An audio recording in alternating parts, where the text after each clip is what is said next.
Chapter 51 farewell moment. Vivian ने जैसे ही ये सुना उसकी नज़र ड्यूक पर चली गई।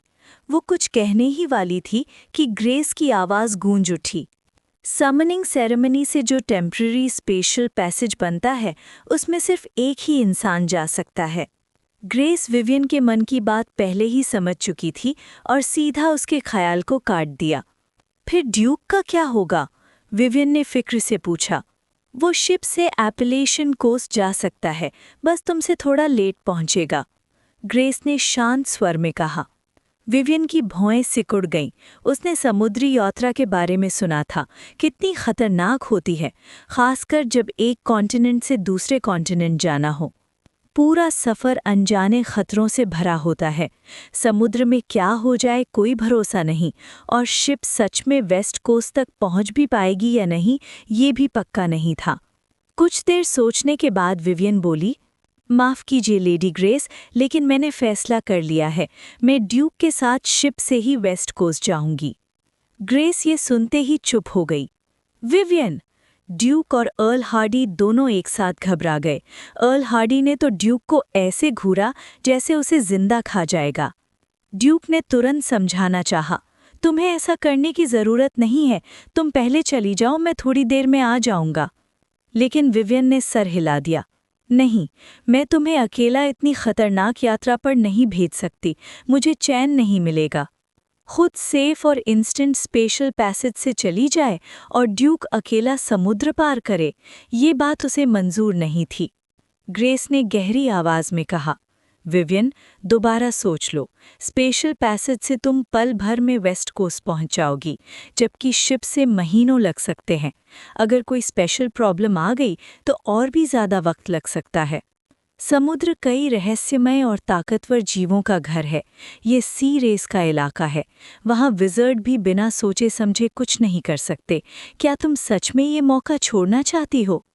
विवियन की आंखों में पक्का इरादा चमक उठा। मैं ड्यूक के साथ सेल करना चाहती हूँ। अगर किस्मत में लिखा है तो मैं उसके साथ समुद्र में हमेशा के लिए सो जाऊंगी, लेकिन जिंदगी भर का पछतावा लेकर नहीं जीना चाहती। ड्यूक ने गहरी सांस ली। वो समझ चुका था कि अब विवियन को कोई नहीं रोक सकता। कुछ पल बाद ग्रेस बोली, बहुत अच्छा, मुझे तुम और भी पसंद आ गई हो यंग लेडी। जवानी सच में खूबसूरत होती है। अगर तुम थॉर्न होली टावर पहुंच जाओ तो मैं खुद तुम्हें अपनी स्टूडेंट बनाऊंगी। विवियन, जल्दी लेडी ग्रेस को धन्यवाद दो, अर्ल हार्डी खुशी से बोल उठा। विवियन ने तुरंत झुककर प्रणाम किया। वो अच्छी तरह जानती थी कि ये बात कितनी भारी थी।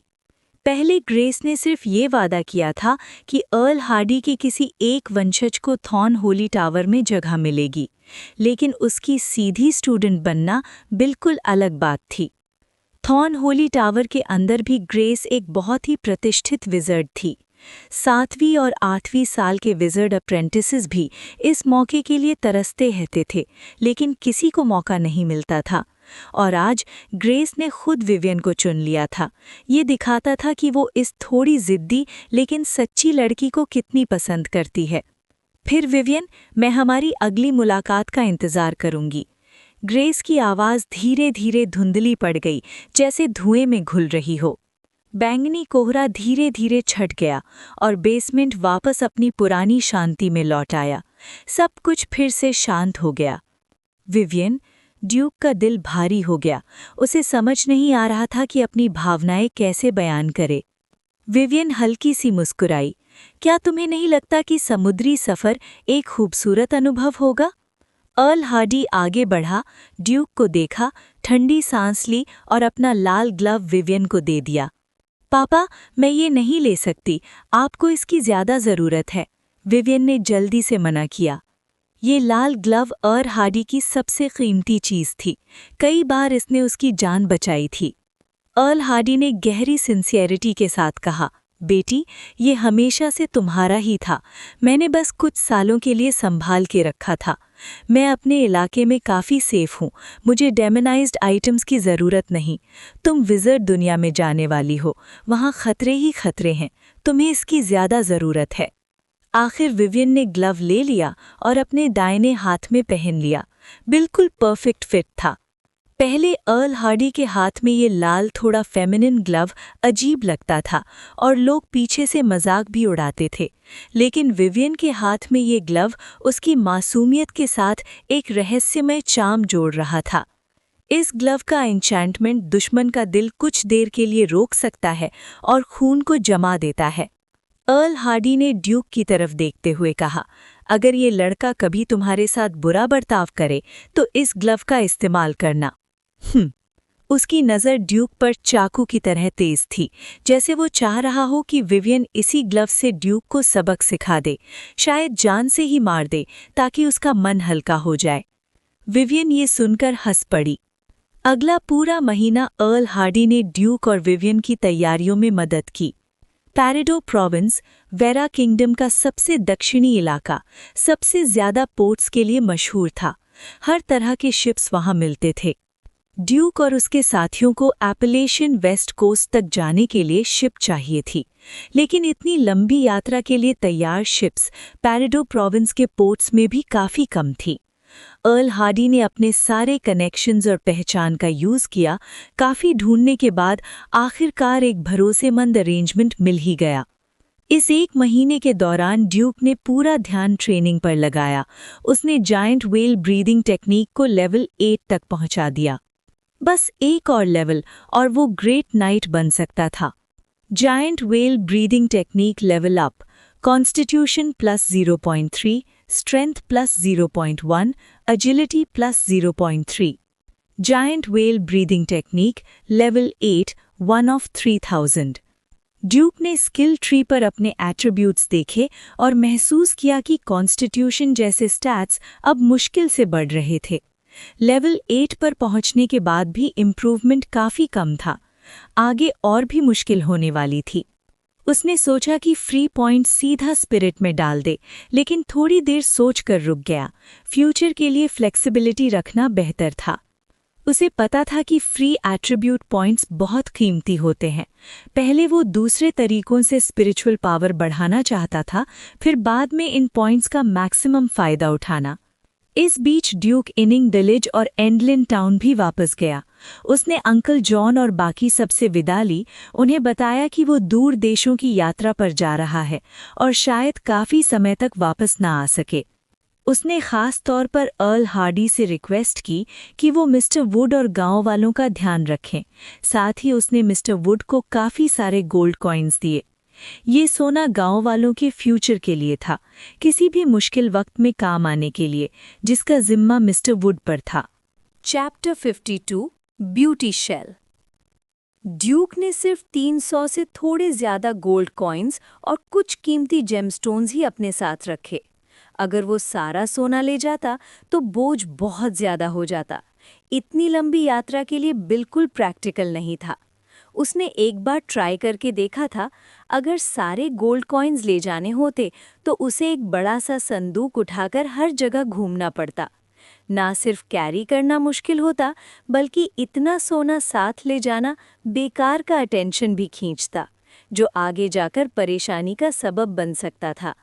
अच्छी तरह सोच विचार करने के बाद ड्यूक ने बाकी के heavy gold coins mister would को दे दिए, ताकि वो और गांव वाले उनका इस्तेमाल कर सकें। गांव वालों को पैसा संभालना नहीं आता था, उनके हाथ में देना उल्टा उनके लिए नुकसान हो सकता था। मिस्टर वुड को देना सबसे सही फैसला था।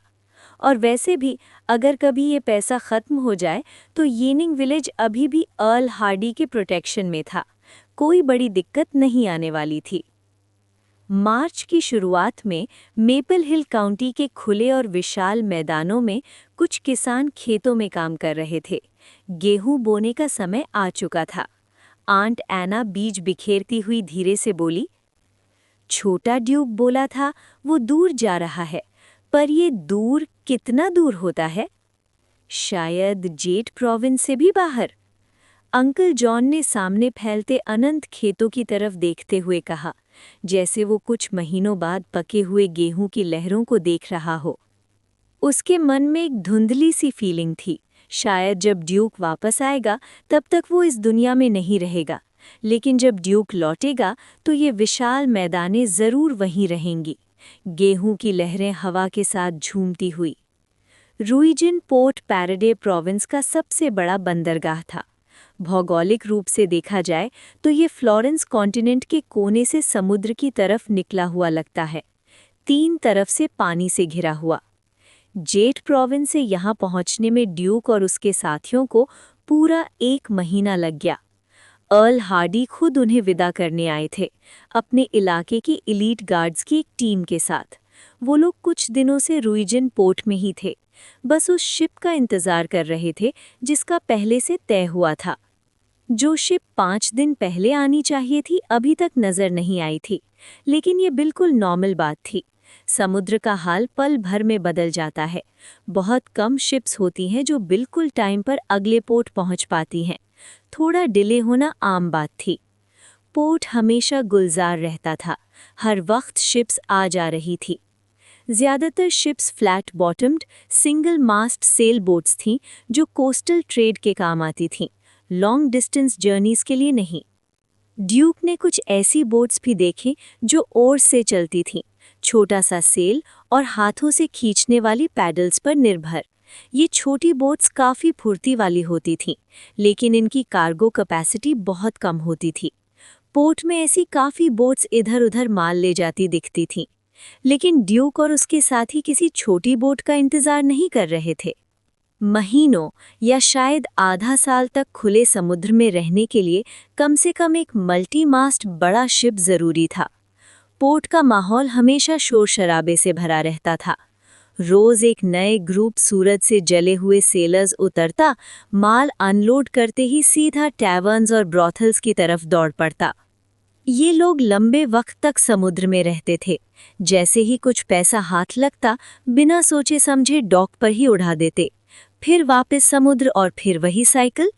समुद्र पल भर में रंग बदल लेता है। जिंदगी और मौत का कोई भरोसा नहीं। कान जाने कल की सुबह का सूरज देखेंगे भी या नहीं। इन दिनों के दौरान ड्यूक ने कुछ सेलर्स को देखा जो ब्रॉथल्स की कुछ औरतों से दिल से विदा ले रहे थे। लगता था जैसे पुराने पहचान वाले हों। 2 दिन बाद एक बहुत बड़ा शिप 30 मीटर से भी ज्यादा ऊंचा रूइजिन पोर्ट में आ लगा। पूरा पोर्ट उसे देखकर हैरान रह गया। सिर्फ रूइजिन पोर्ट ही रसे जायंट शिप को संभाल सकता था। छोटे पोर्ट्स का पानी इतना गहरा नहीं होता, इतने बड़े शिप का ड्राफ्ट वहां अलाउ ही नहीं करता। शिप के आगे और पीछे 2 मंजिले शिप टावर्स थे, वॉच टावर्स के काम आते हुए और कैप्टन के रहने और नेविगेशन के लिए। डेक के नीचे कितनी लेयर्स थीं ये साफ नहीं दिख रहा था, लेकिन देखने में कम से कम 5 या 6 मंजिल जैसा लग रहा था। ऐसा शिप बहुत ज्यादा कार्गो ले जा सकता था। रूइजिन पोर्ट में डॉक होने पर ये बाकी सब शिप्स के मुकाबले एक दैत्य जैसा लग रहा था। ड्यूक समझ गया, जिसका इंतजार था वही शिप आ चुका था। शिप के लगते ही सेलर्स उतरने लगे और बड़े बड़े वुडन क्रेट्स अनलोड करने लगे। ड्यूक ने नोटिस किया कि ये सेलर्स काफी तगड़े थे। इन्होंने नाइट अटेंडेंस वाली ब्रीदिंग टेक्निक सीख रखी थी। ताकत और स्टैमिना दोनों जबरदस्त थे। जब आम सेलर्स ही इतने स्ट्रॉन्ग थे तो शिप पर और भी खतरनाक लोग होने ही वाले थे। अर्ल हार्डी आगे बढ़े, उनके आने का मकसद बताया और एक पास टाइप डॉक्यूमेंट दिखाया जिस पर वेरा किंगडम के रॉयल सील लगा हुआ था। ये शिप अर्ल हार्डी के रॉयल कनेक्शंस के जरिए कांटेक्ट की गई थी और इस पर काफी बड़ा खर्चा आया था। तभी एक भारी जिस्म वाला, घनी दाढ़ी वाला मिडिल एजेड आदमी शिप से नीचे उतरा। यही शिप का कैप्टन था, कैप्टन ब्लेक। ब्लेक ने अर्ल हार्डी की बात सुनकर पास रख लिया। फिर उसने ड्यूक और विवियन को एक नज़र देखा और उन्हें पास आने का इशारा किया। तुम दोनों वेस्ट कोस्ट जा रहे हो, विजर्ड अप्रेंटिस बनने? ब्लेक ने पूछा। ड्यूक और विवियन ने एक दूसरे को देखा और हाँ में सर हिला दिया। ब्लेक की भौहें सिकुड़ गईं। तुम लोगों ने कभी ब्यूटी शेल खाया है? Beauty shell? वो क्या होता है? ड्यूक हैरान हो गया। ये एक ऐसी डेलिकेसी है जो विजर्ड्स को बहुत पसंद होती है, पर इस पर समुद्र का श्राप होता है। अगर किसी ने ब्यूटी शेल खाया और मेरी शिप पर चढ़ गया तो यकीन मानो मैं उसे मास्ट से लटका दूंगा। उसकी आवाज में कड़वाहट थी, जैसे किसी बुरी याद को याद कर रहा हो। ड्यूक की क्यूरियोसिटी और बढ़ गई, लेकिन कैप्टन ब्लेक के चेहरे पर उस चीज के लिए इतनी नफरत देखकर उसने और सवाल नहीं किए। अच्छा, अब चढ़ो शिप पर, ब्लेक ने आसमान की तरफ देखते हुए कहा। हम यहाँ ज्यादा देर नहीं रुकेंगे, आज ही रवाना होंगे। फिर उसने दूर खड़े सेलर्स को चिल्लाकर कहा, जल्दी करो तुम लोग। पापा? विवियन ने अर्ल हार्डी की तरफ देखा। उसकी आवाज भरी हुई थी। वो हमेशा खुद को स्ट्रांग समझती थी, लेकिन इस पल वो उदासी को रोक नहीं पा रही थी। अर्ल हार्डी का आमतौर पर सख्त रहने वाला चेहरा इस वक्त नरम पड़ गया। उसने विवियन के हेलमेट से ढके सिर पर हाथ रखा और कहा, जाओ बेटी, ये दिन तो आना ही था। वहां पहुंचकर वहां के नियमों के हिसाब से जीना सीखना। क्या तुम्हें वेरा किंगडम की वो कहावत याद है? भेड़िए भेड़ों को खाते हैं बिना उनका नाम पूछे। अर्ल हार्डी ने विज़र्ड ग्रेस के साथ वक्त बिताया था। वो जानता था कि विज़र्ड्स की दुनिया उतनी खूबसूरत नहीं होती जितनी लगती है। अगर तुम उसके रूल्स के साथ अडैप्ट नहीं कर पाए तो वो दुनिया तुम्हें निगल जाएगी। ड्यूक ने भी ये कहावत पहले सुनी थी, लेकिन अब तक उसका गहरा मतलब नहीं समझ पाया था। फिर भी उसने उसे अपने दिल में लिख लिया। माय लॉर्ड अर्ल, मैं विवियन का पूरा ख्याल रखूंगा, ड्यूक ने दिल से कहा। लेकिन अर्ल हार्डी ने उसे एक नज़र तक नहीं दी। Chapter 53 night song. ड्यूक बस एक मुस्कान के साथ रह गया। अर्ल हार्डी के एटीट्यूड से उसे कोई फर्क नहीं पड़ा। आखिर उससे पहले से ही कोई उम्मीद नहीं थी कि अर्ल हार्डी उसके लिए सॉफ्ट होंगे। और सच कहूं तो अगर अर्ल हार्डी ना होते तो विवियन शायद इस खतरनाक समुद्री यात्रा पर उसके साथ होती ही नहीं। विदा का पल ज्यादा लंबा नहीं चला। आसपास के सेलर्स ने तेजी से सारा कार्गो अनलोड कर लिया। जो लोग सप्लाईज लेने पोर्ट गए थे वो भी वापस आ गए। अब फिर से सेल करने का वक्त आ चुका था। इस शिप का नाम एक्लिप्स था। रूइजन पोर्ट सिर्फ इसका एक टेम्पररी स्टॉप था। यहाँ ज्यादा देर रुकने का कोई प्लान नहीं था। सिर्फ थोड़ा सा कार्गो उतारा गया। यहाँ रुकने का असली मकसद था सप्लाईज भरना। खाना और ताज़ा पानी, ये दोनों चीज़ें कभी भी ज़्यादा नहीं होती। जब भी मौका मिलता, क्रू जितना हो सके उतना फूड और वाटर स्टॉक कर लेता। ड्यूक और विवियन जैसे ही शिप पर चढ़े, उनका स्वागत नेविगेटर बॉटन ने किया। वो पतला सा आदमी था। बोलचाल और अंदाज से काफ़ी पढ़ा लिखा लग रहा था, बाकी तगड़े सेलर्स से बिल्कुल अलग। तुम्हारा रूम फर्स्ट डेक पर है, मैं तुम्हें ले चलता हूँ, बॉटन ने आगे बढ़ते हुए कहा। जैसे जैसे वो आगे बढ़े, ड्यूक और विवियन पर काफ़ी लोगों की नज़र पड़ रही थी। क्यूरियोसिटी साफ दिख रही थी। दोनों पूरी आर्मर में थे। शिप पर ऐसा देखना आम बात नहीं थी। ड्यूक को अंदर से थोड़ी राहत मिली कि विवियन आर्मर में थी। अगर वो ऐसे ना होती तो शिप पर कुछ अनवांटेड ट्रबल आ सकता था। शिप में ज्यादातर आदमी ही थे। पैसेंजर्स के बीच भी औरतें मुश्किल से ही दिखती थीं। डेक के नीचे जाते ही ड्यूक को गर्दन झुकानी पड़ी। वो सीधा खड़ा ही नहीं हो पा रहा था। लगभग 1.85 मीटर लंबा होने के कारण कैबिन की हाइट उसके लिए काफ़ी कम थी। ड्यूक और विवियन का एक ही रूम था, 2 सिंगल बेड्स के साथ। रूम मुश्किल से 10 स्क्वायर मीटर का होगा। बेड्स रखने के बाद जगह लगभग खत्म हो जाती थी। रूम में कोई खिड़की नहीं थी। हवा का भी सही इंतजाम नहीं था। ज्यादा देर ऐसे माहौल में रहने से कोई भी बीमार पड़ सकता था। और ये तो सिर्फ फर्स्ट डेक था। नीचे के डेक्स पर जहां ज्यादा सेलर्स रहते थे, हाल और भी खराब था। बेड पर रखी ब्लैंकेट को छूकर ड्यूक ने महसूस किया वो गीली थी। कुछ जगह पर तो फंगस भी लग चुका था। विवियन की ब्लैंकेट का हाल भी वही था।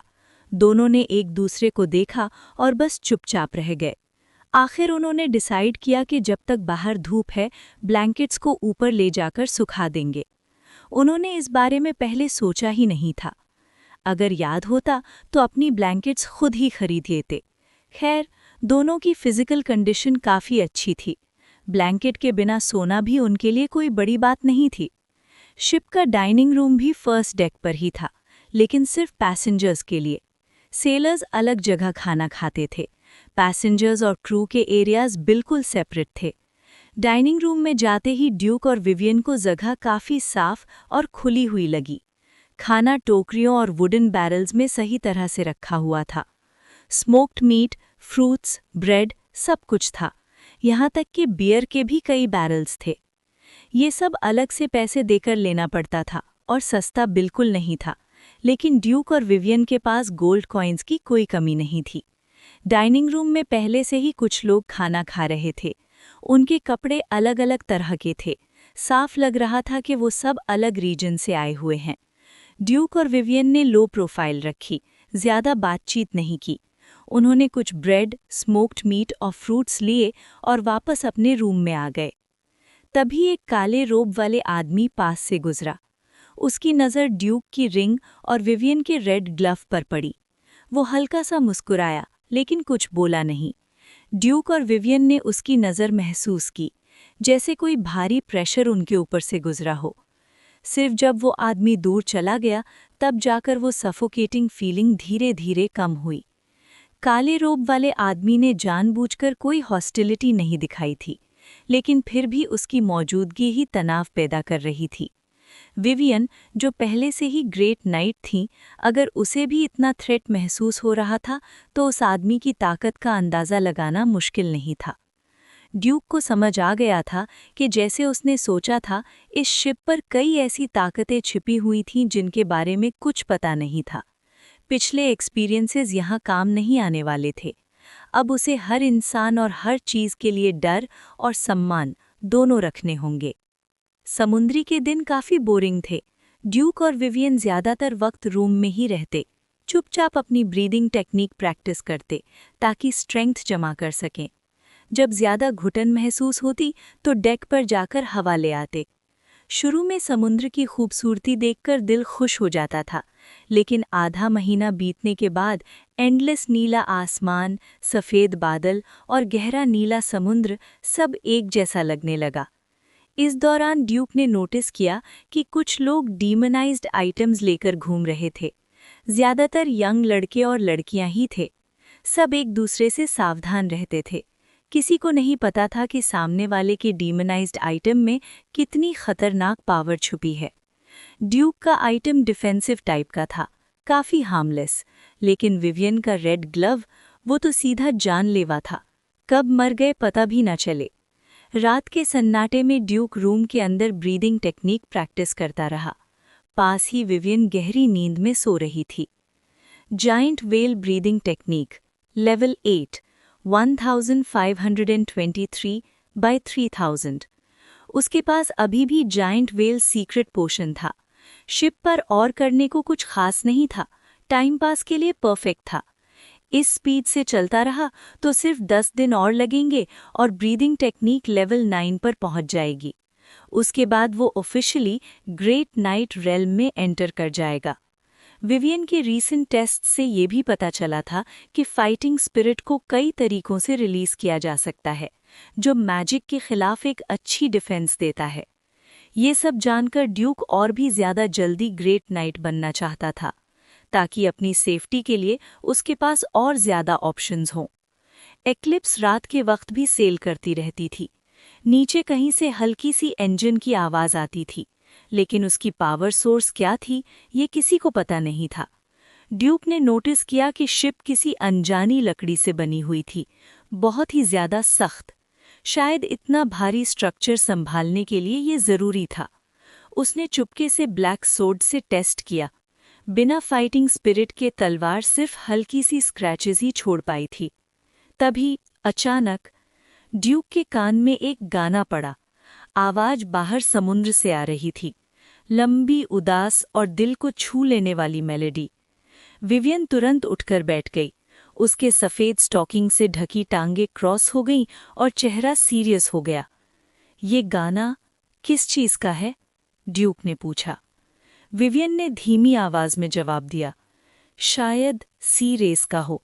मैंने लेजेंड्स में पढ़ा है कि सेलिंग के दौरान कभी-कभी उनके गाने सुनाई देते हैं। सी रेस? ड्यूक को उनके बारे में लगभग कुछ भी नहीं पता था और इस बात का भी अंदाज़ा नहीं था कि उनसे टकराने का अंजाम क्या हो सकता है। विवियन ने जो कहानियां पढ़ी थीं, उनमें अक्सर लिखा होता था कि जिन शिप्स का सामना सी रेस से हुआ, उनका एंड कभी अच्छा नहीं रहा। जैसे जैसे गाना तेज और करीब होता गया, एक्लिप्स धीरे धीरे रुकने लगी। कैबिन के बाहर तेज कदमों की आवाज सुनाई देने लगी। लग रहा था जैसे डेक पर अचानक काफी हलचल मच गई हो। Chapter 54 the source of calamity. Duke और विवियन दोनों अपने अपने वेपन्स पकड़ चुके थे। उनकी नज़र बाहर के हालातों पर थी और दोनों किसी भी पल लड़ने के लिए तैयार थे। फिर भी वो रूम के अंदर ही रहे। इस वक्त सिर्फ क्यूरियोसिटी के चक्कर में बाहर निकलना बिल्कुल भी समझदारी नहीं थी। डेक पर कैप्टन ब्लेक शिप के बो पर खड़ा था। उसका चेहरा गंभीर था और वो चारों तरफ फैलते समुंदर को गौर से देख रहा था। पानी के छप छप की आवाज़ें लगातार आ रही थीं। ये साफ इशारा था कि बहुत सारे क्रीचर्स तेज़ी से शिप की तरफ बढ़ रहे थे। कुछ सेलर्स बड़े बड़े क्योर्ड बीफ के टुकड़े और एक वाइन का बैरल उठाकर डेक पर लाए। कैप्टन ब्लेक ने उन्हें इशारा किया। सेलर्स ने बिना सवाल पूछे सब कुछ समुंदर में फेंक दिया। फिर ब्लेक ने स्टैंडर्ड मोरियन लैंग्वेज में कहा, सम्मानित सी रेस, ये आपके लिए उपहार है। हम किसी भी तरह की परेशानी नहीं चाहते और जल्द ही इस समुद्री इलाके को छोड़ देंगे। उसकी नज़र समुंदर पर टिकी रही, जैसे वो किसी जवाब का इंतज़ार कर रहा हो। अगर बिना रिप्लाई मिले ही सेल करने की कोशिश की जाती तो ये बहुत खतरनाक होता। अगर किसी सी रेस मेंबर को शिप से चोट लग जाती तो निकलना नामुमकिन हो जाता। कैप्टन ब्लेक ने सालों समुंदर छाना था। ऐसे सीन्स वो पहले भी देख चुका था। हर वॉयज से पहले वो एक रिचुअल करता था। शिप के बो पर सी रेस की एक मूर्ति भी लगी हुई थी। आमतौर पर उस मूर्ति को देखकर सी रेस किसी को तंग नहीं करती थी, लेकिन आज अजीब तरीके से इतने सारे सी रेस मेंबर्स शिप को घेर चुके थे। ब्लेक अभी जवाब का इंतजार भी नहीं कर पाया था कि अचानक पानी से बना एक तीर सीधा उसकी तरफ आया। ब्लेक ग्रेट नाइट रेल्म का एक्सपर्ट था। उसने तुरंत रिएक्ट किया और साइड में हट गया। लेकिन उसके पास खड़े सेलर्स इतने लकी नहीं थे। एक वाटर एरो सीधा एक सेलर के सर के पार हो गया। अगली ही पल नीचे से अनगिनत वाटर एरोज ऊपर की तरफ आने लगे। डेक पर खड़े लोग या तो रोल कर रहे थे या अपने वेपन से डिफेंड कर रहे थे। कैबिन के अंदर से ड्यूक ध्यान से बाहर की आवाज़ें सुन रहा था। उसे समझ आ गया था डेक पर अटैक हो रहा है। और सिर्फ इतना ही नहीं, उसे शिप के आसपास घिसने और चढ़ने की आवाज़ भी सुनाई दे रही थी। कुछ चीज़ें शिप पर चढ़ रही थी। डेक पर कैप्टन ब्लेक शांत दिमाग से कमांड दे रहा था, डिफेंस और काउंटर अटैक दोनों के लिए। अजीब शक्ल के सी रेस मेंबर्स शिप के बो पर चढ़ाए थे। किसी के हाथ में तलवार थी, किसी के पास हारपून। वो सेलर्स के साथ क्लोज कॉम्बैट में भिड़ चुके थे। उनकी शक्लें अलग अलग थीं। किसी का धड़ सांप जैसा और सर लिजर्ड का, किसी के 2 पैर 4 हाथ और पीठ पर फिन्स थे। ज्यादातर सी रेस क्रीचर्स की स्किन पर चिपचिपी सी मेम्ब्रेन थी, जो उन्हें पानी में तेजी और कम रेजिस्टेंस के साथ मूव करने में मदद करती थी। शिप पर चढ़ते ही उन्होंने खूनी हमला शुरू कर दिया। हाँ, सेलर्स ब्रीदिंग टेक्निक प्रैक्टिस करते थे, लेकिन उनकी स्ट्रेंथ ज्यादा नहीं थी। ज्यादातर मिड या अपर नाइट अटेंडेंट्स थे, सिर्फ कुछ ही नाइट लेवल के थे। वहीं सी रेस मेंबर्स कम से कम नाइट लेवल के थे और काफ़ी लोग ग्रेट नाइट लेवल तक पहुंच चुके थे। लड़ते लड़ते कैप्टन ब्लेक की नज़र समुंदर की सतह पर भी थी। वहां मैजिकल फ्लैशेस चमक रहे थे। उसने जोर से चिल्लाया, सब लोग मदद के लिए आओ, अगर शिप डूब गई तो कोई भी जिंदा नहीं बचेगा। कैप्टन होने के नाते ब्लेक को अच्छी तरह पता था कि शिप पर कौन कौन है। उसे ये भी पता था कि यहाँ कई लोग काफ़ी पावरफुल हैं। सिर्फ क्रू और उसके भरोसे ये क्राइसिस सॉल्व नहीं होने वाली थी। पैसेंजर्स की मदद ज़रूरी थी। आखिर सब एक ही शिप पर थे।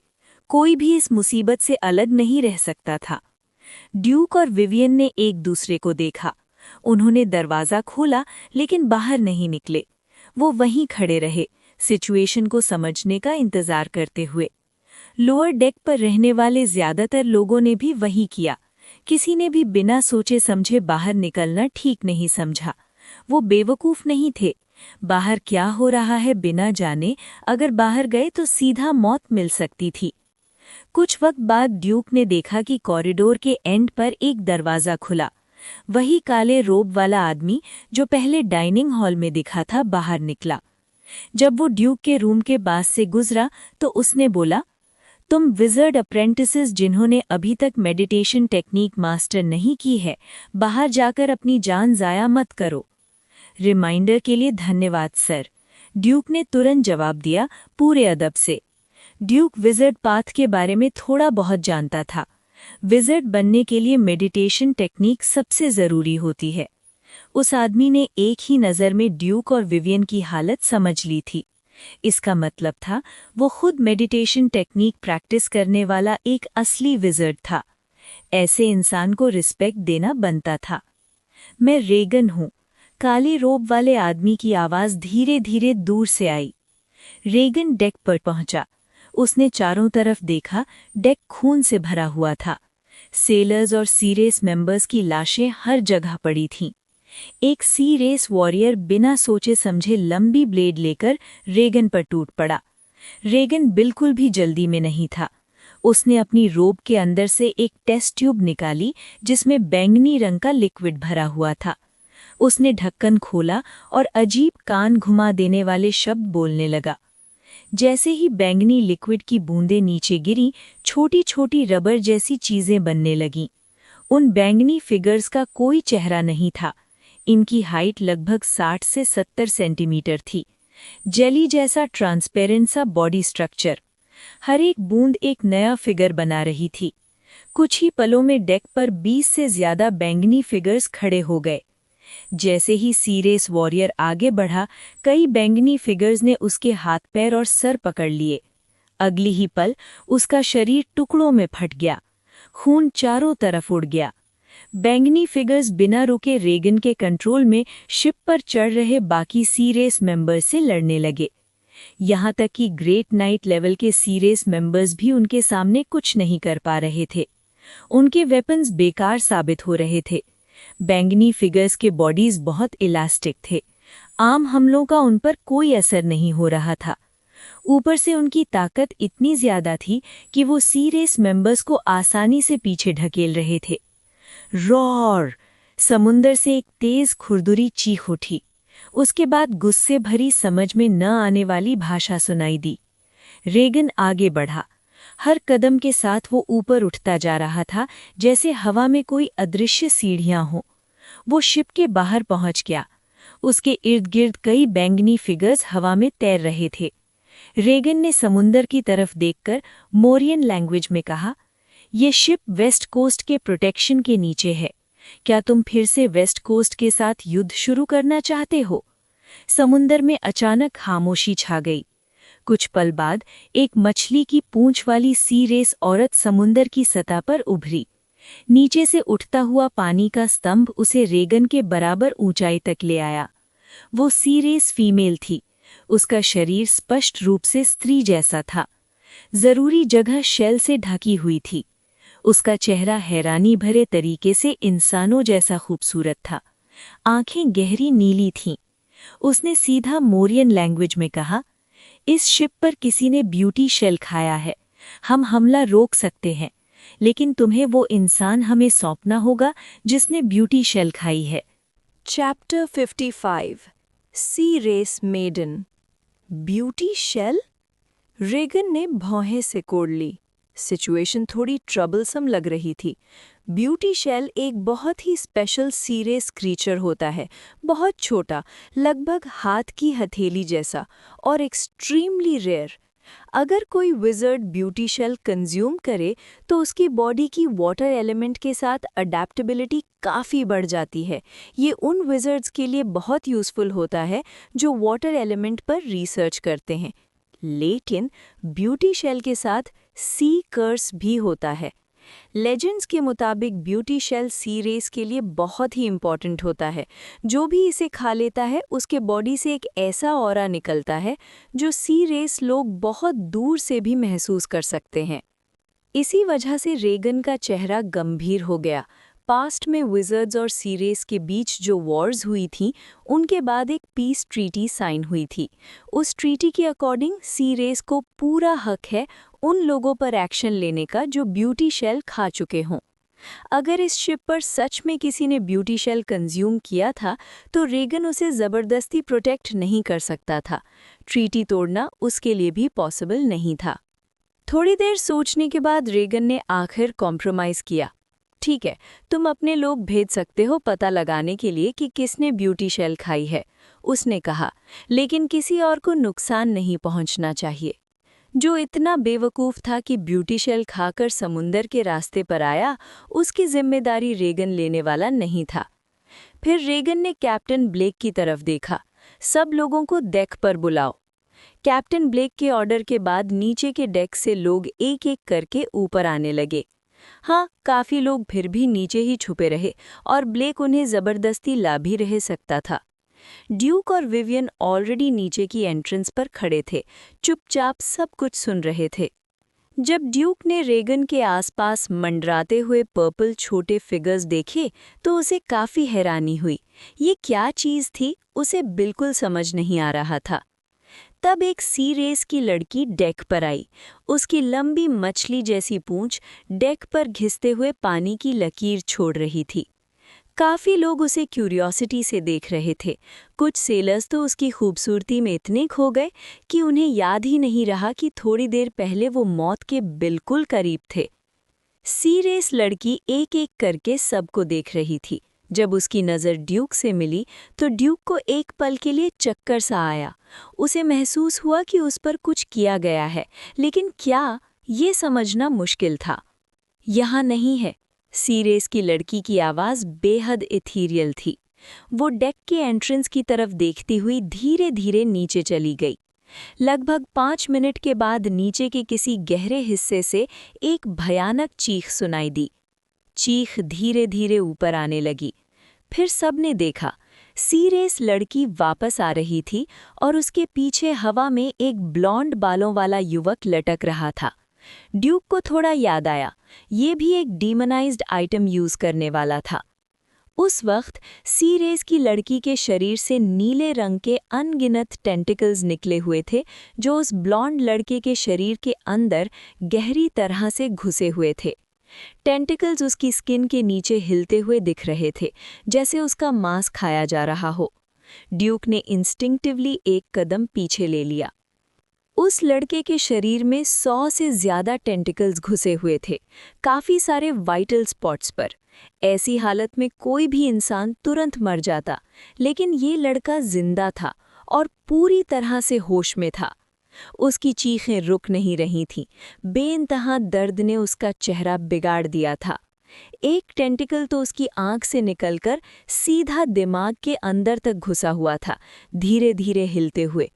डेक पर मौजूद सब लोग पूरी तरह से होश में आ गए। जो सेलर्स थोड़ी देर पहले सी रेस की लड़की की खूबसूरती में खो गए थे, अब कांप रहे थे।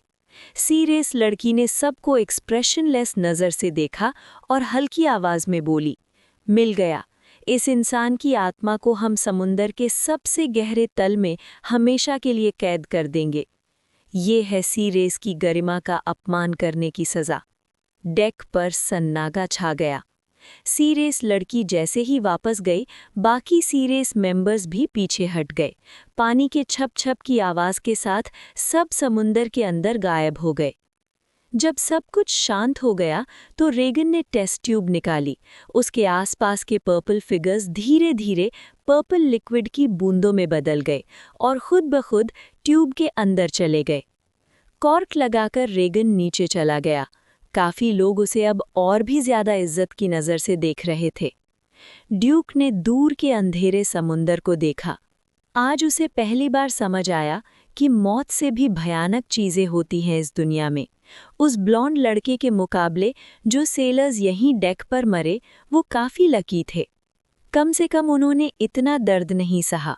वो लड़का विज़र्ड के रास्ते पर सही से कदम रखने से पहले ही हमेशा के लिए समुंदर के नीचे कैद हो गया, लगातार टॉर्चर के साथ। ड्यूक सोच भी नहीं पा रहा था कि वो दर्द कैसा होगा, शायद ऐसी पीड़ा से किसी की आत्मा ही टेढ़ी हो जाए। उसने मन ही मन कसम खा ली, अगर फ्यूचर में किसी ने उसे ब्यूटी शेल ऑफर की तो वो उसे छोड़ने वाला नहीं। सब कुछ खत्म होने के बाद लोग धीरे धीरे नीचे लौट गए। सेलर्स ने डेक साफ करना शुरू किया, लाशें, खून, सब कुछ। कुछ लाशों से चांदी के सिक्के मिल गए, जो मिल गया वो लकी माना गया। शांति से सोना दोस्त, बोलते हुए लाश को समुंदर में फेंक दिया जाता। प्लॉप। एक और सेलर की जिंदगी का अंत। किसी के चेहरे पर ज्यादा दुख नहीं था। समुद्र पे जीने वाले लोग इन चीजों के आदी डाल चुके थे। बेचारे टाउन्स। 2 सेलर्स बात कर रहे थे। जाने से पहले बोल रहा था कि इस सफर के बाद पोलिना से शादी करेगा, जो पोर्ट पर उसका इंतजार कर रही थी। ड्यूक ज्यादा देर नहीं रुका। रूम में लौटकर दिमाग को शांत किया और फिर से प्रैक्टिस शुरू कर दी। आज उसे सच में समझ आ गया था कि ये दुनिया कितनी खतरनाक है। अगर तुम्हारे पास ताकत नहीं है तो तुम भी किसी दिन उन सेलर्स की तरह बिना नाम के मर सकते हो। ग्रेट नाइट बनना भी बस एक छोटी सी पहचान है, जिक्र के लायक भी नहीं। वो ब्लॉन्ड लड़का, डीमनाइज्ड आइटम्स यूज करने वाला एक क्वाजी विजर्ड अप्रेंटिस, सी रेस लड़की के सामने बिल्कुल बेकार साबित हुआ। ड्यूक ने डिसाइड कर लिया, ना वो अगला शिकार बनेगा, ना कभी ऐसी हालत में फंसेगा। उसकी विजर्ड बनने की इच्छा और भी गहरी हो गई। सिर्फ विजर्ड बनकर ही असली ताकत हासिल की जा सकती है। विवियन पर भी इसका गहरा असर पड़ा।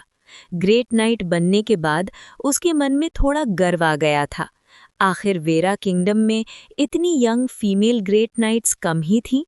लेकिन आज जो कुछ हुआ उसने विवियन को एक नई दुनिया दिखा दी। अब वो समझ गई थी कि क्यों उसके पिता विजर्ड के रास्ते के पीछे इतने पागल थे, चाहे उसकी कीमत कुछ भी चुकानी पड़े। Chapter 56 Talent High Level Water Element Affinity 10 दिन बाद फर्स्ट डेक के एक छोटे से रूम के अंदर ड्यूक झुककर खड़ा था। गर्दन नीचे, पीठ थोड़ी सी झुकी हुई। जायंट व्हेल ब्रीदिंग टेक्निक की प्रैक्टिस करते हुए उसका पोस्चर काफ़ी अनकंफर्टेबल लग रहा था। इस बीच वो इस एनवायरनमेंट का आदी हो चुका था। चाहे जगह कितनी भी तंग हो, बॉडी को कैसे भी मोड़ना पड़े, प्रैक्टिस में घुस जाता था। अचानक उसके दिमाग में फेमिलियर सिस्टम नोटिफिकेशंस गूंज उठे। Giant whale breathing technique level increased. Constitution +0.4, strength +0.2, agility +0.4, spiritual power +1, free attribute points +2. Giant whale breathing technique level 9. Talent awakened. High level water element affinity. High level water element affinity. Body का water element के साथ काफ़ी ज़्यादा compatibility हो जाता है। Duke के mind के अंदर जो स्किल ट्री था, उसकी एक ब्रांच पर जायंट व्हेल ब्रीदिंग टेक्निक का एक फल पूरी तरह पक चुका था। और फिर धड़ाम, वो फल अचानक नीचे गिर गया। ये पहली बार था जब ड्यूक ने ऐसा देखा। पहले जितनी भी स्किल्स मैक्स हुई थी, उनके फल पककर भी ट्री पर लटके रहते थे, लेकिन इस बार फल गिरते ही गायब हो गया। उसके बाद ड्यूक के दिमाग में बस एक हल्की सी लहर फैली और फिर सब कुछ शांत हो गया, जैसे कुछ हुआ ही ना हो। बाहर से ड्यूक बिल्कुल पहले जैसा ही लग रहा था, लेकिन अंदर उसे महसूस हो रहा था कि दुनिया थोड़ी बदल गई है। उसके आसपास जैसे कुछ और भी मौजूद था, बहुत ही छोटे, आंखों से ना दिखने वाले, हाथ से ना छुए जा सकने वाले, पर फिर भी उनकी एग्जिस्टेंस अनडिनायबल थी। ये वाटर एलिमेंट है, ड्यूक ने मन में सोचा। समंदर के बीच होने की वजह से वाटर एलिमेंट यहाँ बेहद घना था। उसके सेंसेस में पूरा एनवायरनमेंट वाटर एलिमेंट से भरा हुआ लग रहा था, खासकर शिप के बाहर फैला हुआ समंदर, जैसे पूरी दुनिया ही वाटर एलिमेंट से बनी हो। Giant whale breathing technique. Duke को याद आया जब उसने ये टेक्निक सीखी थी तभी पता था कि ये जायंट वेल्स के सांस लेने के तरीके से इंस्पायर होकर बनी है। और अब जब ये टेक्निक पूरी तरह मैक्स हो चुकी थी, इसने उसे एक high level water element affinity दे दी थी। ड्यूक ने थोड़ा सोचा।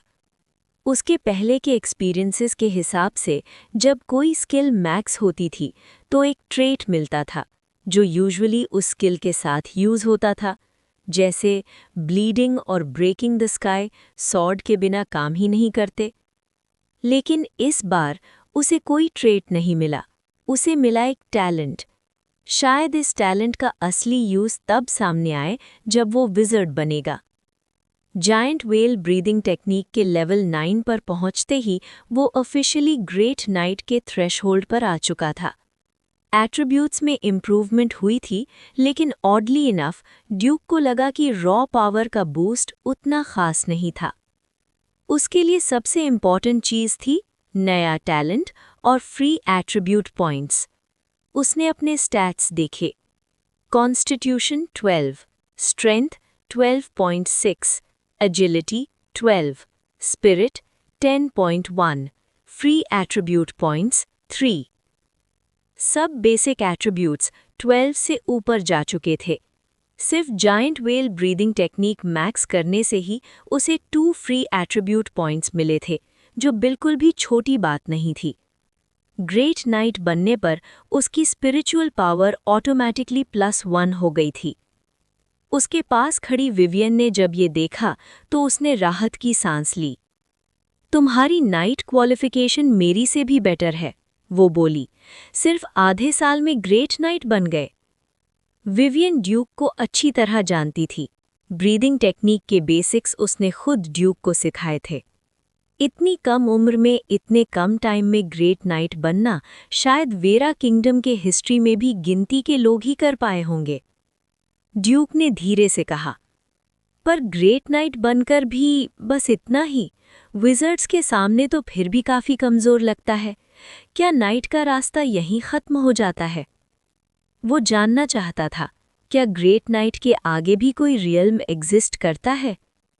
विवियन ने थोड़ी देर सोचा। जो हमें पता है उसके हिसाब से ग्रेट नाइट ही पीक है।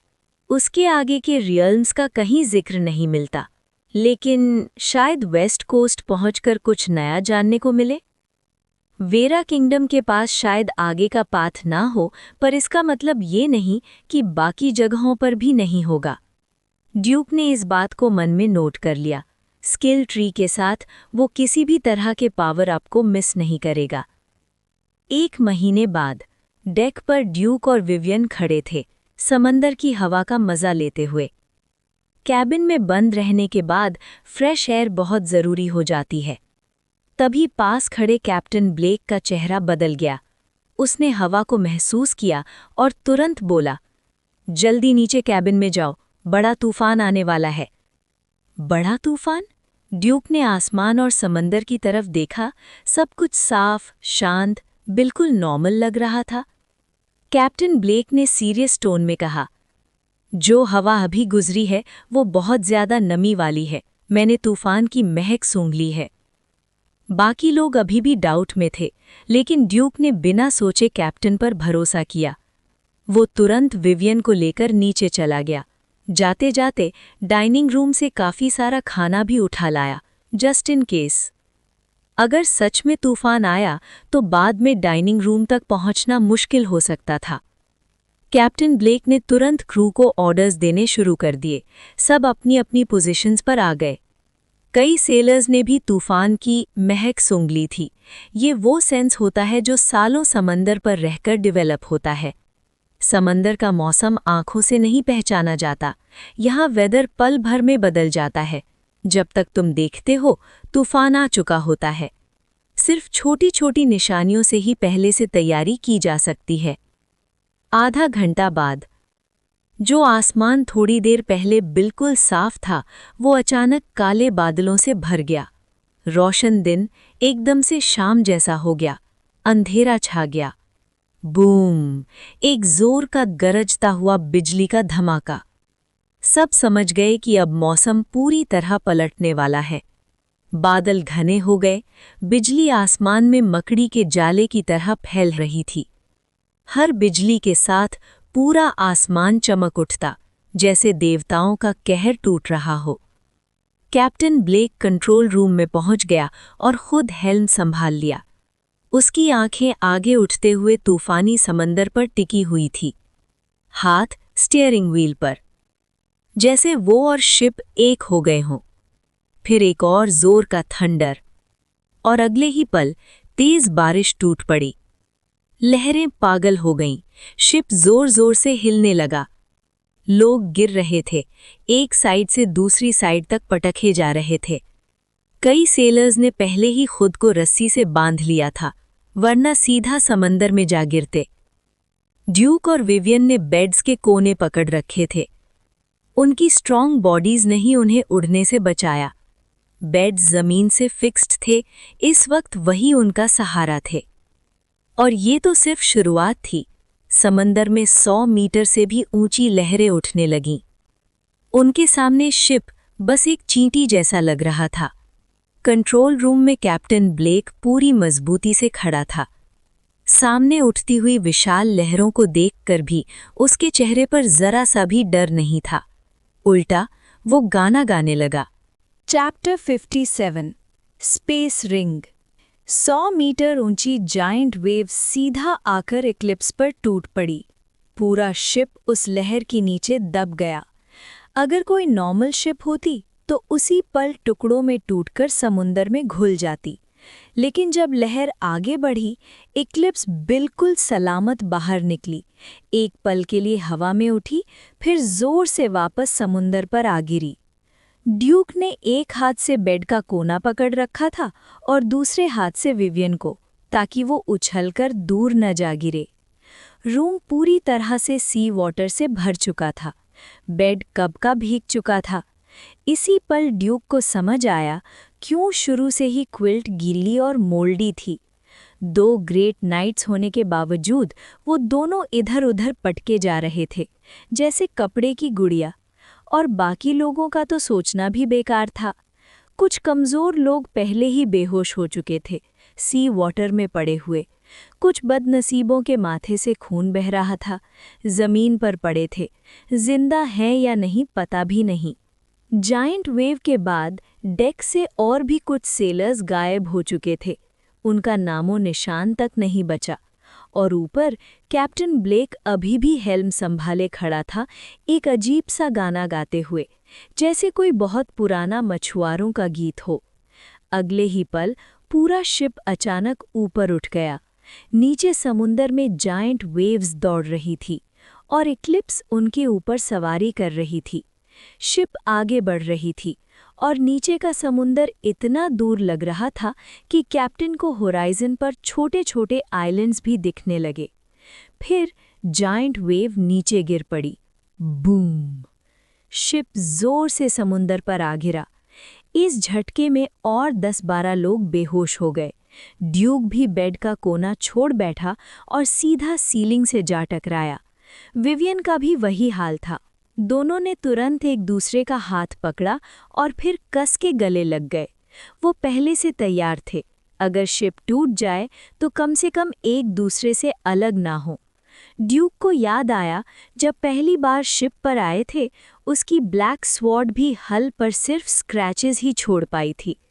अगर ये शिप इस खास लकड़ी से बनी ना होती तो इस तूफान में कब की बिखर चुकी होती। ड्यूक और विवियन ने फिर से बेड का कोना पकड़ा।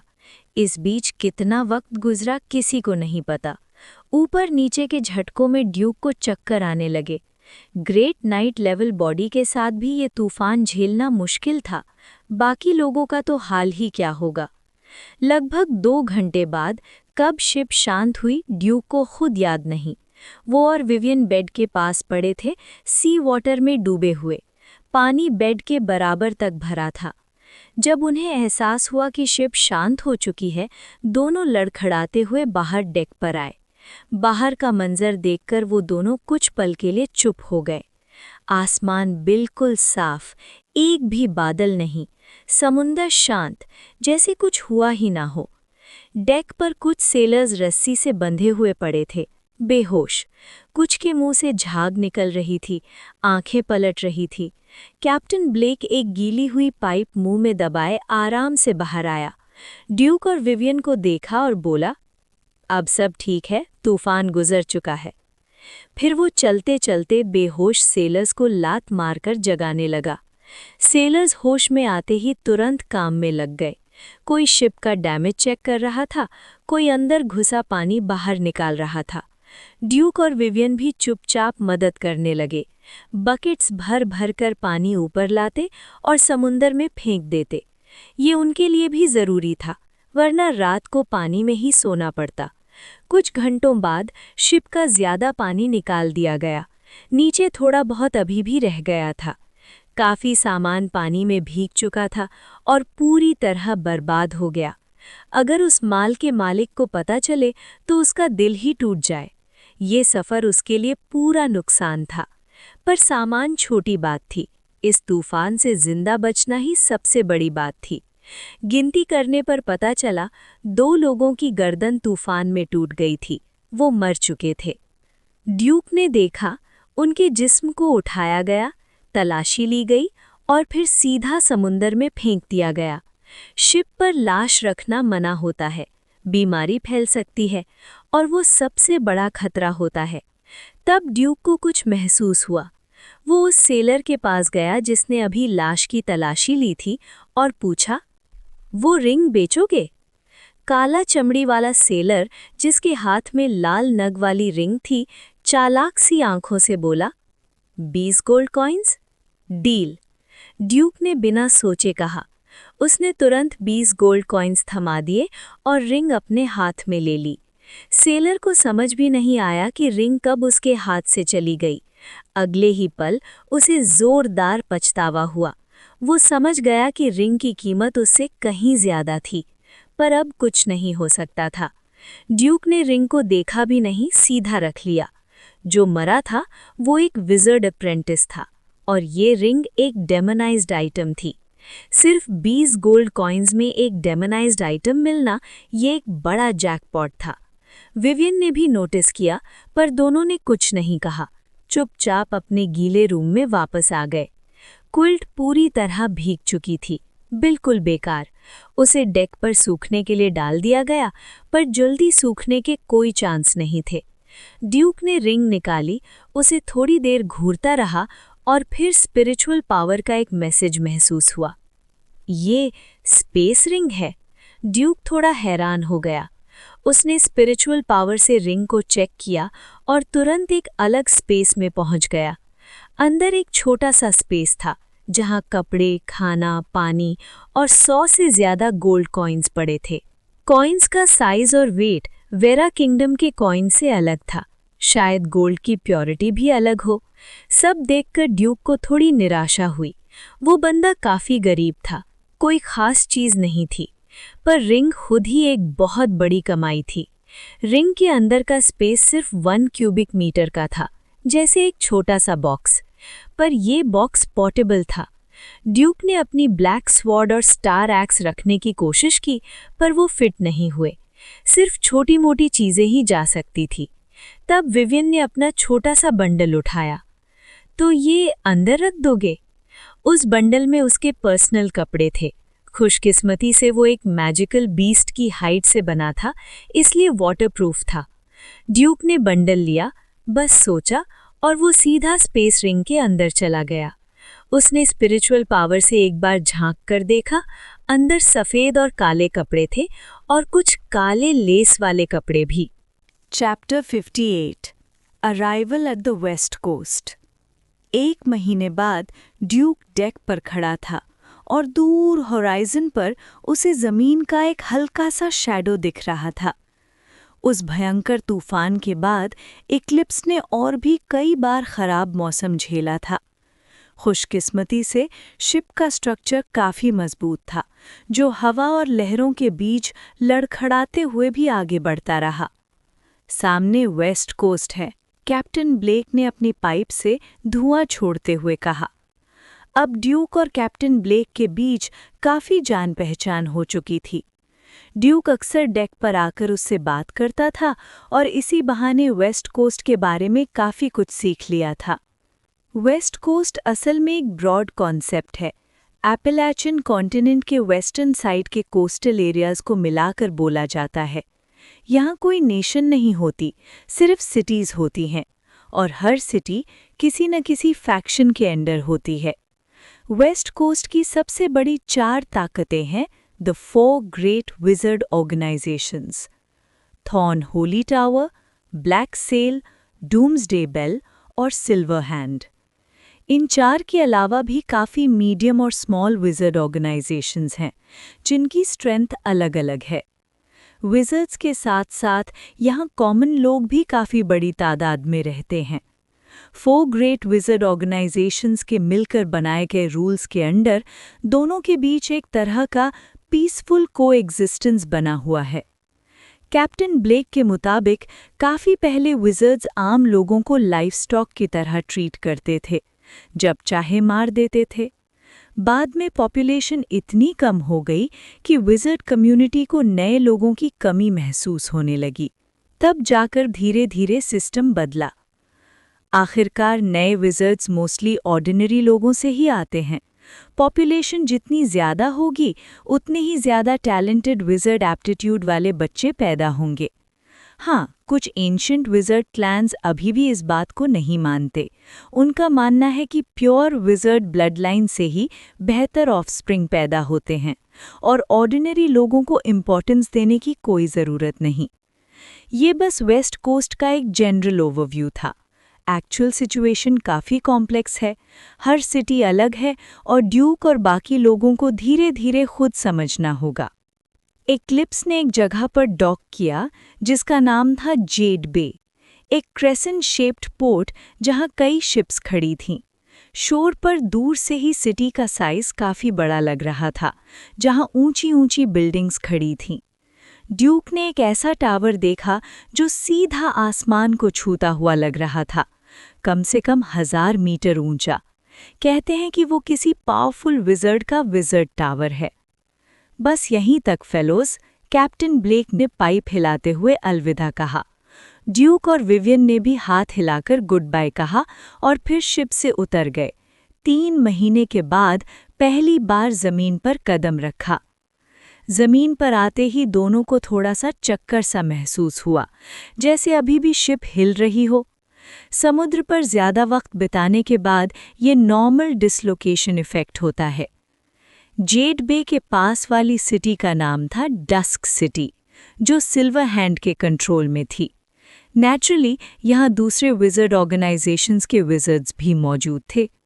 यूजुअली 4 ग्रेट विज़र्ड ऑर्गेनाइजेशंस के बीच बड़े लेवल का वॉर नहीं होता। कभी कभी छोटी मोटी फ्रिक्शन हो जाती है, पर सिटी के अंदर का ऑर्डर ज़्यादा डिस्टर्ब नहीं होता। आखिरकार हर फैक्शन की इंडस्ट्रीज़ सिटीज़ के अंदर होती हैं। किसी को भी केओस से फ़ायदा नहीं होता। ड्यूक और विवियन ने आसपास आते जाते लोगों और दूर खड़ी ग्रैंड बिल्डिंग्स को देखा। कुछ पल के लिए दोनों थोड़े लॉस्ट से हो गए, समझ नहीं आ रहा था कि अब जाना किधर है। चलो सिटी के अंदर जाकर देखते हैं, ड्यूक ने सोचते हुए कहा। विवियन को भी कोई ऐतराज़ नहीं था। जेड बे से डस्क सिटी तक एक बिल्कुल सीधी रोड जाती थी, इतनी चौड़ी कि उस पर एक साथ 10 कार्ट्स चल सकती थीं। इतनी वाइड रोड बनाने का रीज़न समझ नहीं आता था। जैसे ही ड्यूक और विवियन रोड के एंट्रेंस पर पहुंचे, उन्होंने देखा एक पंपकिन शेप्ड कैरेज उनकी तरफ आ रही है। कैरेज एक बूढ़े आदमी चला रहा था जिसके बाल सफ़ेद हो चुके थे। बुढ़े ने मुंह खोला और बोला, कैरेज में बैठ जाओ, लेडी ग्रेस तुम्हारा काफ़ी टाइम से इंतज़ार कर रही हैं। Lady grace? ड्यूक और विवियन दोनों थोड़े सरप्राइज्ड हो गए। उन्हें उम्मीद नहीं थी कि ग्रेस यहाँ तक किसी को भेज देगी। लेकिन दोनों ने तुरंत कैरेज में बैठने का डिसीजन नहीं लिया। वो उस बुढ़े को जानते नहीं थे और विज़र्ड वर्ल्ड में बिना कंफर्म किए भरोसा करना खतरनाक होता है। ड्यूक और विवियन ने अपने प्लान्स किसी को नहीं बताए थे, पर यह भी मुमकिन था कि कोई विज़र्ड किसी तरीके से इन्फो निकालकर ट्रैप सेट कर रहा हो। बुढ़े ने उनकी हेजिटेशन समझ ली और हंसते हुए बोला, मेरा नाम वेबर है। मैं डस्क सिटी में लेडी ग्रेस के एस्टेट का स्टूअर्ड हूँ। अगर तुम कैरेज से अनईजी फील कर रहे हो तो मेरे पीछे पीछे चल सकते हो। मैं तुम्हें सीधा लेडी ग्रेस के मैनर तक ले जाऊंगा। ये सिल्वर हैंड की सिटी है, सेफ्टी की चिंता करने की ज़रूरत नहीं। Silver hand 4 great wizard organisations में से एक थी, कंपैरेटिवली राइटस और अर्ली वाइट विज़र्ड ग्रुप्स के ज़्यादा करीब। पुराने कियोटिक टाइम्स में ब्लैक विज़र्ड्स और वाइट विज़र्ड्स एक दूसरे के बिल्कुल ऑपोजिट थे। आज स्ट्रिक्ट डिवीजन नहीं रही, कम से कम सिटी के अंदर एक बेसिक स्टेबल ऑर्डर ज़रूर है। पर सिटी के बाहर हालात कभी-कभी केओस एरा से भी ज़्यादा खतरनाक हो जाते हैं। सिटी के अंदर सब वाइट विज़र्ड जैसे होते हैं। सिटी के बाहर कोई भी कभी भी ब्लैक विज़र्ड बन सकता है। इसी वक्त अचानक रीगन उनके पीछे अपीयर हुआ और बोला, मैं वेबर को जानता हूँ, ये सच में लेडी ग्रेस का स्टूअर्ड है। टेंशन मत लो, सिल्वर हैंड की सिटीज़ में लॉज काफ़ी स्ट्रिक्ट होते हैं और लॉ एंड ऑर्डर बाकी जगहों से काफ़ी बेटर है। लॉर्ड रीगन, रिमाइंडर के लिए धन्यवाद। ड्यूक और विवियन तुरंत मुड़कर सल्यूट करते हुए बोले। उन्हें उम्मीद नहीं थी कि रीगन भी उनके बाद उतरेगा। रीगन खुद सिल्वर हैंड का विज़र्ड था। ये जगह उसके लिए ऑलमोस्ट होम ग्राउंड थी। रीगन ने बस हल्का सा मुस्कुराया, कुछ कहे बिना ही एक फ्लैश के साथ गायब हो गया, शायद सिटी के अंदर चला गया। रीगन के कन्फर्मेशन के बाद ड्यूक और विवियन ने और हेजिटेशन नहीं की और पंपकिन कैरेज में बैठ गए। कैरेज में कदम रखते ही ड्यूक को याद आया कि रीगन ही ग्रेस को लेडी कहकर एड्रेस करता है। इसका मतलब ग्रेस का स्टेटस विज़र्ड्स के बीच काफ़ी हाई है। कैरेज के अंदर का स्पेस देखकर उनके होश उड़ गए। अंदर पूरा एक लिविंग रूम जैसा सेटअप था, कम से कम 100 स्क्वायर मीटर का। और सबसे सरप्राइजिंग बात, बिल्कुल भी झटके महसूस नहीं हो रहे थे। ये ड्यूक और विवियन दोनों स्टन्ड रह गए। सामने वाली दीवार पर एक फायर प्लेस थी जिसमें आग जल रही थी, पूरी जगह को गर्म और कोजी बना रही थी। धीरे से दोनों आगे बढ़े और सॉफ्ट सोफा पर बैठ गए। केबर पर कुछ अजीब से रंगों वाले फल रखे थे, अनफैमिलियर पर टेम्पटिंग। उन्हें यकीन नहीं हो रहा था कि एक छोटी सी पंपकिन शेप्ड कैरेज के अंदर इतना बड़ा स्पेस हो सकता है। दोनों साइड्स पर विंडोज थीं। कर्टन्स हटाने पर बाहर का सीनरी क्लियरली दिख रहा था।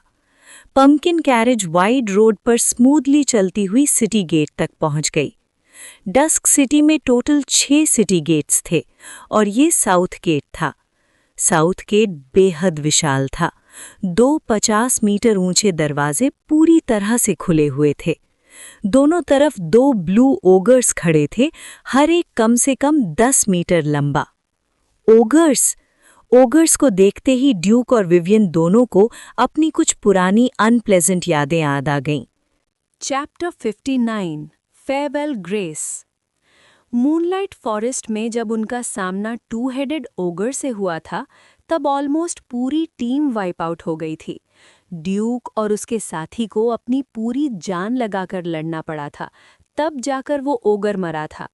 लेकिन यहाँ सिटी गेट पर खड़े ओगर्स बिल्कुल ही अलग लेवल के थे। वीरा किंगडम के ओगर्स आमतौर पर सिर्फ 3 मीटर लंबे होते थे और यहाँ ये दोनों ओगर्स पूरे 10 मीटर के थे। उनकी प्रेजेंस ही इतनी हैवी थी कि एक ज़बरदस्त ऑपरेशन फील होता था। स्ट्रेंथ के मामले में तो कोई डाउट ही नहीं था। ये दोनों क्लियरली गेट गार्ड्स थे, बिना थके आने जाने वाले हर इंसान को देख रहे थे। सिटी गेट पर कोई चेकिंग होती हुई नहीं दिख रही थी, जैसे कोई फ्रीली अंदर बाहर जा सकता हो। ड्यूक ने अंदाज़ा लगाया, या तो कोई हिडन इंस्पेक्शन मेथड होगा या फिर इंस्पेक्शन की ज़रूरत ही नहीं होगी। उसे दूसरा ऑप्शन ज़्यादा लॉजिकल लगा। जब अंदर की ताकत ही इतनी स्ट्रांग हो तो किसी को ट्रबल क्रिएट करने का डेर ही नहीं होता। जब कोई ट्रबल क्रिएट करने की हिम्मत ही ना करे, तभी जगह सच में सेफ होती है।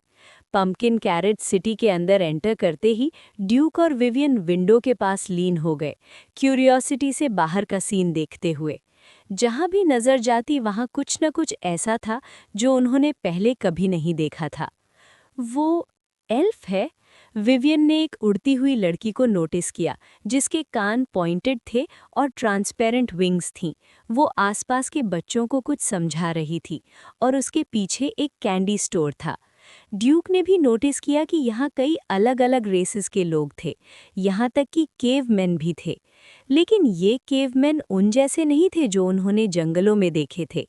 ये लोग इंटेलिजेंट लग रहे थे, ठीक-ठाक कपड़े पहने हुए थे और बिना बेकार के चिल्लाए बात कर रहे थे। पंपकिन कैरेज सिटी के बीच से तेजी से गुजर रही थी। बाहर का सीन लगातार पीछे छूट रहा था और हर पल नया व्यू सामने आ रहा था। ड्यूक को थोड़ी देर में एहसास हुआ कि डस्क सिटी के अंदर ही माउंटेनस एरियाज भी थे। कई छोटी-छोटी पहाड़ियों पर एलिगेंट मैनर्स बने हुए थे। अंदर लोग घूम फिर रहे थे और कहीं-कहीं से हल्की सी म्यूजिक की आवाज़ आ रही थी, जैसे कोई पार्टी चल रही हो। ग्रेस का मैनर भी यही था। पंपकिन कैरेज घुमावदार पहाड़ी रोड पर चढ़ते हुए समिट पर बने एक छोटे से एस्टेट के पास रुक गई। Estate soft, warm yellow light में चमक रहा था। कैरेज रुकते ही वेबर बोला, हम पहुंच गए तुम दोनों। Thank you. ड्यूक और विवियन ने उतरते ही वेबर को थैंक्स कहा।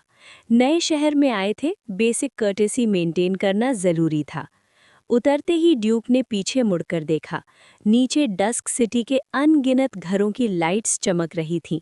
पूरी सिटी रोशनी में डूबी हुई थी। कैरेज पार्क करने के बाद वेबर उन दोनों को एस्टेट के अंदर ले गया। एस्टेट के एंट्रेंस के राइट साइड ड्यूक की नज़र ज़मीन के एक टुकड़े पर पड़ी, जहां कई अनजान प्लांट्स नीट रोज में लगे हुए थे, उनके पत्ते जैसे जिंदा हों। जैसे ही ड्यूक और विवियन अंदर आए, सारे पत्ते उनकी तरफ मुड़ गए, हल्की हल्की कंपन के साथ। ये ट्रोल ग्रास है, वेबर ने आगे से समझाया। इससे वाइन बनाई जाती है। लेडी ग्रेस को ये वाइन काफ़ी पसंद है, इसलिए उन्होंने खुद एस्टेट में उगाना शुरू किया। वेबर दरवाजे के पास आकर झुक गया।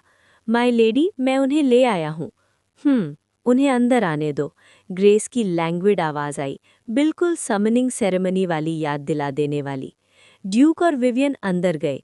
ग्रेस लॉन्ग टेबल के हेड पर बैठी थी, अभी भी अपनी पर्पल रोब में थी।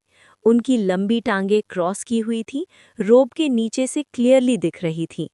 लेडी ग्रेस, ड्यूक और विवियन ने रिस्पेक्ट से ग्रीट किया। बैठो, ग्रेस ने मुस्कुराते हुए कहा और एक नज़र विवियन की तरफ डाली।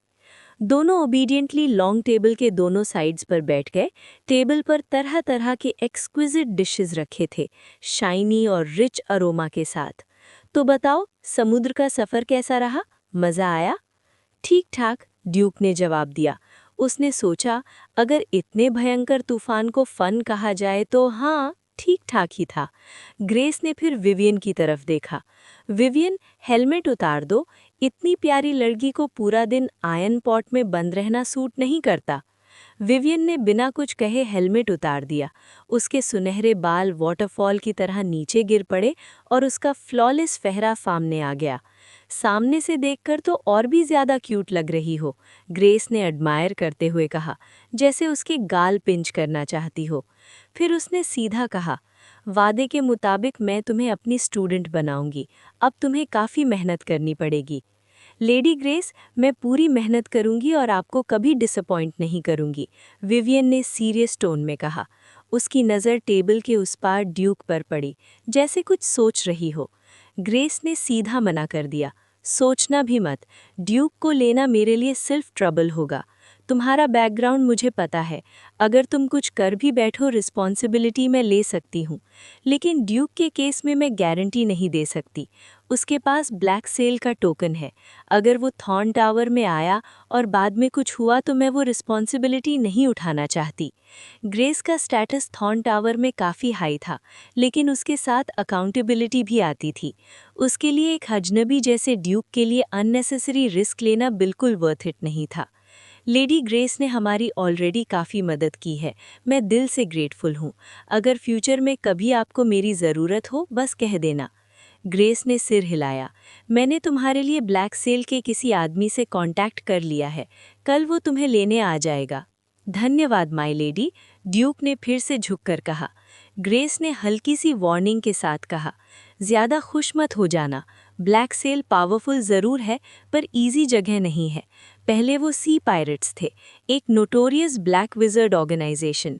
आज हालात बदले हुए हैं पर उनके ट्रेनिंग मेथड्स अभी भी काफ़ी हार्श हैं। अगर तुम सर्वाइव कर गए तो ग्रोथ ज़बरदस्त होगी। तो मेहनत करो यंग मैन। उसने रेड वाइन का सिप लिया और हल्का सा मुस्कुराई। विवियन को ज़्यादा आगे निकलने मत देना वरना बात अच्छी नहीं रहेगी। ड्यूक को तुरंत उसके मतलब का एहसास हो गया। ग्रेस की स्टूडेंट बनने के बाद विवियन की growth speed normal wizard apprentices से काफ़ी ज़्यादा होगी। अगर वो खुद तेज़ नहीं चला तो दोनों के बीच का गैप सिर्फ बढ़ता जाएगा, और जब गैप बहुत ज़्यादा हो जाता है तो लोग धीरे धीरे अलग वर्ल्ड्स के हो जाते हैं। ग्रेस का विवियन की मेंटोर बनना एक तरह से उसकी सेकंड पेरेंट बनना भी था, इसलिए वो ड्यूक के लिए भी टेस्ट सेट कर रही थी, क्योंकि सिर्फ विवियन पर सब कुछ नहीं छोड़ सकती थी। मैं अपनी पूरी कोशिश करूंगा, ड्यूक ने शांत आवाज में कहा। इसके बाद डिनर हुआ। ज्यादातर ग्रेस ही बोलती रही और ड्यूक और विवियन ध्यान से सुनते रहे, वो सब सीखते हुए जो आगे उनके काम आने वाला था। उस रात वो दोनों इसी एस्टेट में रुकने वाले थे। कल सुबह रास्ते अलग अलग हो जाने थे। ड्यूक ब्लैक सेल की तरफ जाएगा और विवियन अपनी नई जिंदगी शुरू करेगी थॉर्न टावर में। Chapter 60 black sail. Jade Bay. Duke एक बार फिर यहीं खड़ा था, इस बार ब्लैक सेल की तरफ जाने के लिए रेडी। उसका गाइड एक मेल विज़र्ड था, काले रोब्स में, राउंड हैट पहने हुए। उसका नाम लूकस था। पतला सा चेहरा, तेज और चुभने वाली आंखें और काफी ज्यादा चुप रहने वाला नेचर। पूरे रास्ते में लूकस ने लगभग कुछ भी नहीं बोला। अगर ड्यूक खुद सवाल ना पूछे तो लूकस बिल्कुल शांत रहता, जैसे बोलना उसकी आदत ही ना हो। दोनों एक छोटे से पियर पर खड़े थे, किसी चीज का वेट करते हुए। लूकस ने बस एक ही शब्द बोला था, वेट।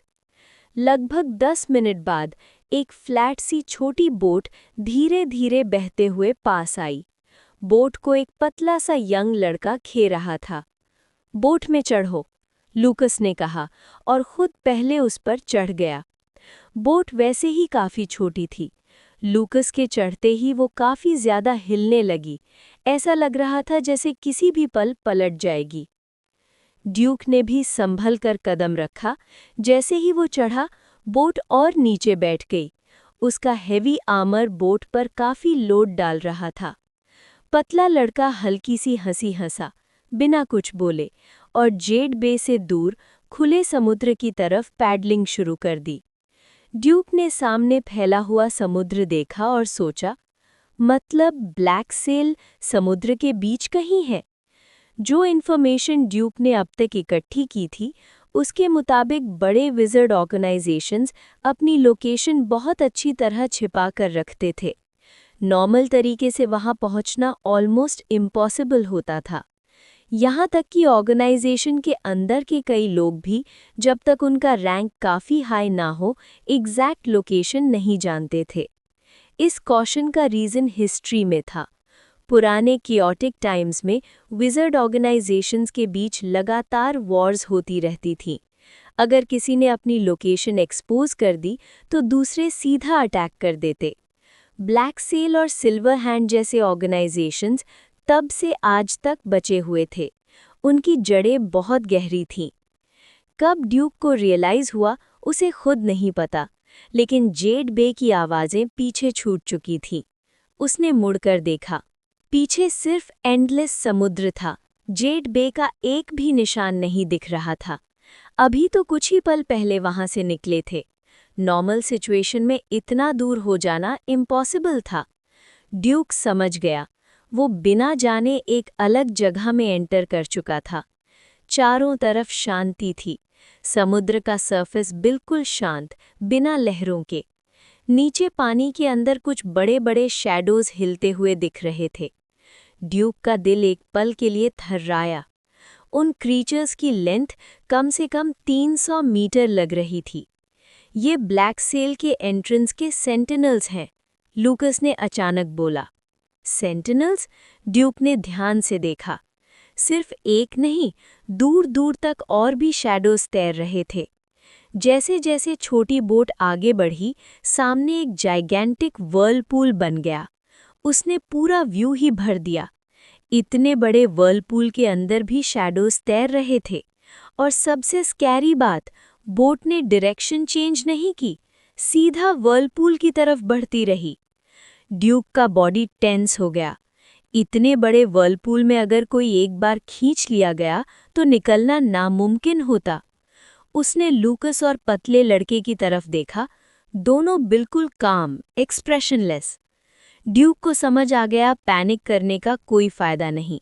वो चुपचाप बोट के पीछे खड़ा रहा, इंस्टिंक्टिवली साइड पकड़कर, ताकि बाद में उड़कर बाहर न गिर जाए। बोट अभी व्हर्लपूल में एंटर भी नहीं हुई थी, फिर भी खिंची ली जा रही थी। वो उसके चक्कर लगाने लगी। पतले लड़के ने पैडल्स रख दिए, अब उनका कोई मतलब नहीं था।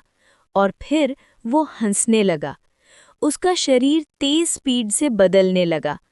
कुछ ही पलों में वो एक पूरा काला क्रीचर बन चुका था। उसकी पीठ पर बैट जैसे पंख थे। ये? ड्यूक की आंखें फैल गईं। रोअर इंसान ही नहीं था, ये एक डार्क डीमन है, डीमन प्लेन से। लूकस ने कैजुअली एक्सप्लेन किया, जैसे वेदर की बात कर रहा हो। ड्यूक कुछ पूछ ही पाता, उससे पहले उसे चक्कर आने लगे। लूकस की आवाज उसके कानों में गूंजती रही, एको होती रही। सामने का सीन घूमता गया, तेज और तेज, जब तक सब कुछ एक एब्स्ट्रैक्ट पेंटिंग जैसा ना हो गया। पहुंच गए, लूकस की आवाज आई। उसी पल ड्यूक की डिजीनेस गायब हो गई। एक अजीब सी एनर्जी उसके बॉडी में एंटर हुई। उसे इंस्टेंटली बेटर फील हुआ। Thank you sir. ड्यूक समझा लूकस ने ही मदद की थी। वो जितना कोल्ड दिखता था उतना था नहीं। होश संभलते ही ड्यूक ने देखा, अभी भी समुद्र के ऊपर ही थे और सामने एक बहुत बड़ा आइलैंड था। दूर दूर तक और भी आइलैंड्स दिख रहे थे। लगता था यहाँ ऐसे कई आइलैंड स्कैटर्ड थे। ये सामने ब्लैक सेल की अकेडमी आइलैंड है, लूकस ने बताया। यहीं सब विज़र्ड अप्रेंटिसेस रहते हैं। जब तुम ऑफिशियल विज़र्ड बन जाओगे, तुम्हारा अपना आइलैंड होगा। डार्क डीमन ने तेजी से पैडलिंग शुरू की। बोट तीर की तरह आइलैंड की तरफ बढ़ी, पीछे समुद्र पर एक लंबी ट्रेल छोड़ते हुए। यहीं उतरो, कोई तुम्हें गाइड करेगा। लूकस बो पर खड़ा था, क्लियरली लैंड करने का कोई इंटेंशन नहीं। नॉर्मली रुकीज को गाइड करना उसका काम नहीं था, वो सिर्फ ग्रेस के कहने पर आया था। ड्यूक ने आइलैंड पर जंप किया। वो मुड़कर लूकस को बो करने ही वाला था, पर लूकस ऑलरेडी गायब था। सिर्फ डार्क डीमन खड़ा था, उसे देखकर ग्रिन कर रहा था। थैंक्स, ड्यूक ने थोड़ा ऑकवर्ड फील करते हुए डीमन से कहा। डार्क डीमन ने अपना मुंह खोला, तेज सफ़ेद दांत चमक उठे और वो चिटरिंग आवाज निकालने लगा। क्लियरली वो ह्यूमन लैंग्वेज बोल नहीं सकता था। ड्यूक, इधर आओ। ड्यूक ने मुड़कर देखा। एक फीमेल विज़र्ड ब्लैक रोब में उसे हाथ हिला रही थी। वो जल्दी से उसके पास गया। लड़की अर्ली 20s की लग रही थी, काफी टॉल, लगभग 1.8 मीटर, और उसकी लेग्स अनयूजुअली लंबी थी। लॉर्ड लूकस का मैसेज मिल गया था। उसने ड्यूक के हाथ की ब्रास रिंग पर एक नज़र डालते हुए कहा, आओ प्रोसीजर्स कंप्लीट करते हैं, मेरा नाम रीला है। ड्यूक ने सर हिलाया। उसे थोड़ा सरप्राइज हुआ, लूकस ने सब कुछ ऑलरेडी अरेंज कर दिया था, यहाँ तक कि उसका नाम भी। ये ब्लैक सेल की एकेडमी आइलैंड है, रीला आगे चलते हुए समझाने लगी। यहाँ विज़र्ड अप्रेंटिसेस की ट्रेनिंग होती है। रूल्स काफ़ी हैं, बाद में तुम्हें ब्लैक सेल एकेडमी हैंडबुक पढ़ना पड़ेगा। ब्लैक सेल में नए लोगों के लिए पहला स्टेप होता है रजिस्ट्रेशन। हर किसी की स्पिरिचुअल पावर को मार्कर के तौर पर रिकॉर्ड किया जाता है। कुछ ही देर में ड्यूक को एक छोटा सा बैज मिला। उस पर एक स्कल बना हुआ था, बिल्कुल पायरेट सिंबल जैसा।